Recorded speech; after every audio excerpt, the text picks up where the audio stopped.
Stranded man in Alaska rescued with iPhone 14 satellite SOS.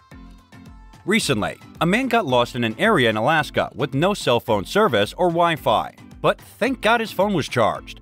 Using Apple's recently added Emergency SOS via satellite feature, he was able to call for help, which led to his rescue. Hey guys, welcome to our channel Fast Forward. In today's episode, we are going to tell you how the iPhone 14's SOS emergency feature saved a man's life. Let's dig in. According to the Alaska Department of Public Safety, or ADPS, Alaska state troopers found out around 2 a.m. on Friday that a person had turned on the feature while driving from Norvik to Kotzebue. The man's snow gear was broken for some reason. The Apple Emergency Response Center worked with local search and rescue teams and the Northwest Arctic Borough Search and Rescue Coordinate, which sent 4 volunteer searchers to the place where the alert came from, based on the GPS coordinates that Apple gave. The search and rescue teams were put to work at 3:30 in the morning. ADPS says that the stranded person was found by the team near Nimook Point, and at around 6 in the morning, he was taken to Kotzebue. There were no reports that he had been injured. The man who got lost was able to ask for help from rescuers by using his iPhone 14 with Emergency SOS via satellite. He could tell them what he was wearing, what supplies he had, what his snow machine looked like, whether or not he was hurt, and what the weather was like where he was.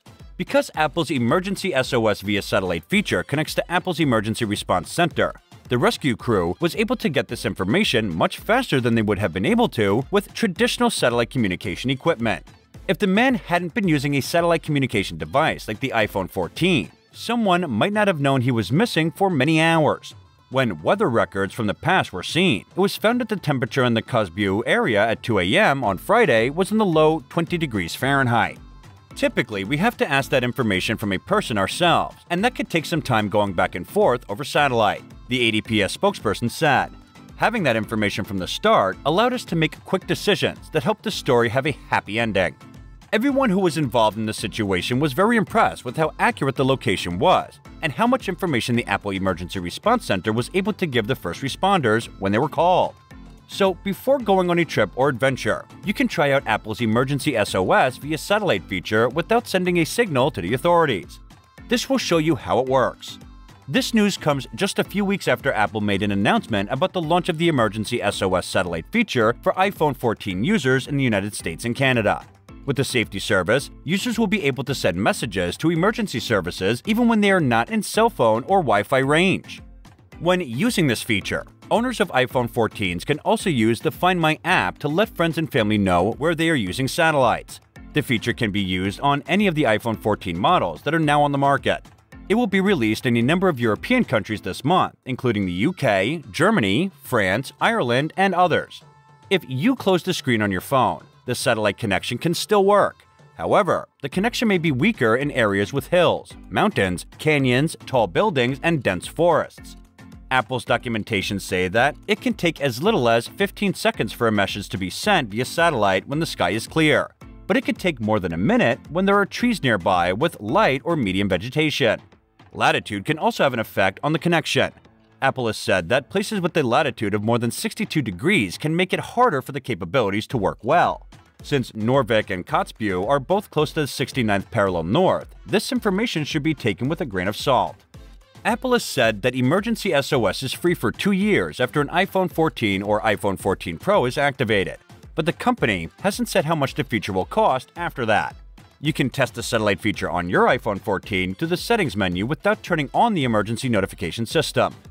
You can't make any calls with the SOS by satellite feature, but you can send and receive short text messages. Here's how it works.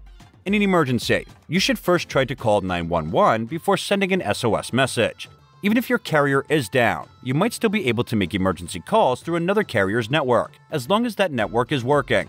If for some reason your iPhone 14 can't connect to the internet, an SOS icon with the words emergency text via satellite will show up on the bottom right corner. After about a quarter of a minute, it showed up.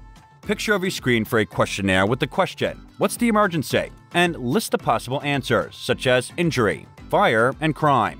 You will be given a short questionnaire so that emergency services can get more information from you. When you press that button, a message that says Report Emergency will show up on your screen. After that, you'll be led through a short questionnaire where you can describe your situation.